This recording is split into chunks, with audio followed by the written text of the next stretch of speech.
Beralih ke informasi lainnya, pemirsa, meski bantuan cadangan pangan beras pemerintah telah disalurkan oleh Dinas Ketahanan Pangan Kota Prabu Muli, harga beras di pasaran masih belum turun. Saat ini harga beras jenis premium Rp14.000, sementara itu medium Rp13.000.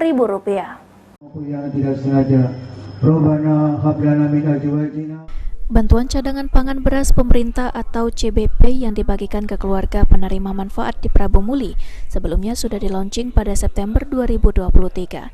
Terakhir, Dinas Ketahanan Pangan Kota Prabu Muli membagikan 19 ton lebih beras ke 1.988 KPM pada 7 Desember 2023.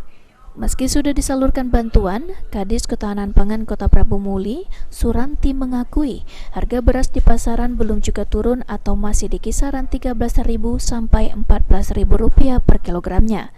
Sementara itu, usai sidak beberapa hari lalu, diterima informasi dari pedagang akibat pembagian bantuan beras, daya beli masyarakat saat ini menjadi turun.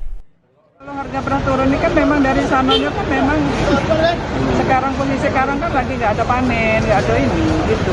Wong lagi nanam galau karena pengaruh kemarau panjang tadi. Ya, baru nak nanam.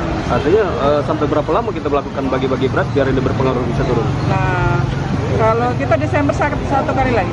Desember ini tanggal berapa? Beras berapa sekarang? Beras masih sama, harganya tinggi tapi berapa itu? Di harga berapa? Medium 14, premium 14, medium 13. Suranti mengatakan bulan ini pihaknya kembali menyalurkan bantuan cadangan pangan beras pemerintah tahap akhir.